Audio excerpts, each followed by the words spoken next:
আমাকে অনেকেই সমালোচনা করে, আমি ওয়াকারের প্রশংসা করি দেখে। আপনি আমাকে একটা লোক সেনাবাহিনীর দেখান যে তার অধীনে চাকরি করেছে, আশেপাশে চাকরি করেছে, যে ব্যক্তি ওয়াকারের কোনো দুর্নাম করতে পারবে না। জামাতের এখন যারা নেতা আছেন এখন, তাদের কার বাবা নেতা ছিল আমাকে বলেন। জামাত ইসলাম যে সংগঠন বা দলটা আছে, এখানে তো আপনার পরিবারের একটা কন্ট্রিবিউশন ছিল, কিন্তু কন্ট্রিবিউশন বলতে জামাত তো বাংলাদেশে প্রতিষ্ঠা করেছে আমার বাবাই। যে যে ভাষায় বলি, হ্যাঁ, তো সেক্ষেত্রে একটা পর্যায়ে এখন আসলো যে এই পরিবারটা এখন আর জামাতের সাথে সম্পর্কিত না। এটা মানে কি কোনো কৌশল নাকি নিজেরা? না, আমার তো 5 ভাই দেশেই থাকে না, আমার 5 ভাই তো দেশেই থাকে না, আমি একাই থাকি। আর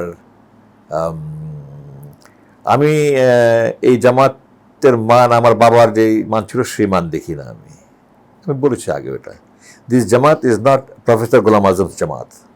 এখানে মান অনেক অবনতি হয়েছে। এটার 1 নম্বর কারণ হলো যে সমাজে সার্বিকভাবে গত 2-3 যুগে যে মূল্যবোধের অবক্ষয় হয়েছে, এই মানুষগুলোই তো জামাতে আসছে। সুতরাং আপনি এটাকে এড়িয়ে যেতে পারবেন না। আপনার ছোটবেলায় যে সমাজে যে মূল্যবোধ ছিল, এখন কি সেটা আছে? নাই। তো এইটার প্রতিফলন তো হবেই, 1 নম্বর কথা। 2 নম্বর হতো যে ফ্যাক্ট রিমেইনস যে আপনি বাংলাদেশের প্রেক্ষাপটে এত ভালো দল পাবেন না, এটা আমি নির্দ্বিধায় বলি। এরা মদ খায় না, জুয়া খেলে না, নেশা করে না, অবাধ মেলামেশা করে না, সিগারেট খাই না বলতে গেলে 2 জনে খেতে পারে। তারা লেখাপড়া করে, তারা নামাজ পড়ে, রোজা রাখে, দিন পালন করে, তারা মানুষ উপকার করার চেষ্টা করে, কারো ক্ষতি করে না। একটা দল দেখান আমাকে টেন্ডারবাজি, চাঁদাবাজি, দখলবাজি এগুলি করে না। আচ্ছা, তাহলে এই 5টা বিশ্ববিদ্যালয়ে 124টার মধ্যে শিবির 104টা পেল কি করে? আর ছাত্রদল পেল 4টা। তো আপনি এর চেয়ে ভালো দল পাবেন না। এবং এটা নিরপেক্ষ যে কোনো মানুষ স্বীকার না করে উপায় নেই। যদি কেউ না করে, সে দল কানা হবে অথবা মানসিক রোগী হবে। কিন্তু তাদের মান, যোগ্যতা, দূরদর্শিতা এগুলো ঘাটতি আছে। আপনি যদি মানে আব্দুল্লাহিল আমান আজমি এই নামটার সাথে ধরেন কি বলে নায়েব আমির অথবা নামগুলো যে থাকতো, 1 নম্বর কথা হলো যে আমার পদবীর জন্য আমি কোনোদিন লোভ করিনি, 1 নম্বর কথা। 2 নম্বর কথা হলো যে জামাত একমাত্র দল যেখানে পরিবারতন্ত্র বলে নাই। জামাতের এখন যারা নেতা আছেন এখন, তাদের কার বাবা নেতা ছিল আমাকে বলেন। ওনারা নিজের যোগ্যতায় এই অবস্থানে আসছে। তাহলে কি মানে জামাতের যে কথাটা বললেন যে পরিবারতন্ত্র না, এটা প্রমাণ করার জন্য আপনারা কৌশলী সরে গেছেন?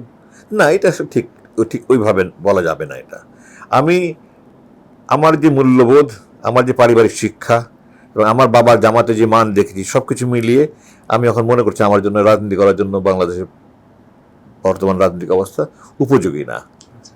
এই দৃষ্টিকোণ থেকে আমি তো আপনাকে আপনার সাক্ষাৎকারে বলেছি যে আমি পণ করিনি যে আমি রাজনীতি করব না। আমি যদি মনে করি যে হ্যাঁ, এখন ভদ্রলোকের পরিবেশ আছে, কাদা ছোড়াছড়ি নেই, গালাগালি নেই, এক দল অপর দলকে আক্রমণ করে কথা বলছে না, সবাই যার যার বাণী প্রচার করছে, যার যার নীতিমালার অনুযায়ী কাজ করার চেষ্টা করছে এবং জনগণ তাকে যাকে গ্রহণ করে তাকে দিচ্ছে, তখন আমি চিন্তা করব। তবে একটা এমপি হয়ে কী করার আছে আমাকে বলেন সংসদে? আমি বরং দেশের সমাজসেবামূলক কাজ করছি, অটিস্টিক ফাউন্ডেশন, চ্যারিটেবল অর্গানাইজেশন, দিন নিয়ে কিছু কাজ করছি। তারপরে আপনার শুরু করেছি একটা প্রোগ্রাম মতো করেছি, এটা হলো আপনার দুর্নীতিমুক্ত বাংলাদেশ করার জন্য একটা সামাজিক আন্দোলন করার চেষ্টা করছি, বই লেখালেখি করছি। এগুলোতে আমি মনে করি আল্লাহ আমাকে দ্বিতীয় জীবন দিয়েছেন। আমার এই জীবনটাকে আমি ওখানে 300 ঘন্টা 350 ঘন্টা নষ্ট করাচ্ছে, এগুলি করলে আমি মানে সমাজে ভ্যালু অ্যাড করতে পারছি। আমরা আমাদের দেশের মানুষ হলো, ইংরেজি বলে যে people will criticise you for what you do, what you don't do, what you say, what you don't say. মানুষ আপনার সমালোচনা করবে, আপনি কি বললেন এটার জন্য সমালোচনা করবে, কেন এটা বললেন সমালোচনা করবে, আপনি কি করলেন সমালোচনা করবে, কি করলেন এটা সমালোচনা করবে। দাঁড়িয়ে এখন সমস্যা কি? দাঁড়িয়ে সুন্নত, এটা ইটস ভেরি ইম্পর্টেন্ট সুন্নত। এটা জাকির নায়ক তো বলেছে দাঁড়িয়ে শেভ করা হারাম। এটা জাকির নায়ক বলছে, আমি তার সাথে একমত নই। কারণ হারাম আল্লাহ এবং আল্লাহর নির্দেশে বা ইশারায়, অনুমতিতে, সম্মতিতে রসুল ছাড়া কেউ বলতে পারে না। দাঁড়িয়ে রাখা হারাম, কোরআন হাদিসে নাই দাড়ি কাটা হারাম। বরং আমি বড় মুফতির কাছে শুনেছি, কেউ যদি মনে করে দিন প্রচারের জন্য সে শেভ করলে মানুষের কাছে গ্রহণযোগ্যতা বিশ্বে ভালো প্রচার করতে হবে, তখন এটা তার জন্য ওয়াজিব হয়ে যায় শেভ করাটা। সুতরাং দাড়ি সেনাবাহিনীতে ঢালাওভাবে খুব কম রাখে। অফিসারদের ক্ষেত্রে কোনো পারমিশন লাগে না। রাখতে? হ্যাঁ, অফিসারদের ক্ষেত্রে শুধু বসকে জানাতে হয় যে স্যার আমি দাড়ি রাখছি। আমি যখন দাড়ি রেখেছি আমি তাই করেছি। আমি তো ইনফ্যাক্ট আর্মিতে যখন ঢুকেছি তখন আমার দাড়ি ছিল, কিন্তু আমি চান্স পেয়েছি, দাড়ি নিয়ে চান্স পেয়েছি। তারপরে পরে আবার মধ্যে অনেক দিন ছিল না, পরে দাড়ি রেখেছি। তো শুধু বসকে জানাতে হয় যে আমি দাড়ি রাখছি স্যার, আমি দাড়ি রাখার সিদ্ধান্ত নিয়েছি। সৈনিকদের জন্য লিখিতভাবে অ্যাপ্লিকেশন করে পারমিশন নিতে হয়।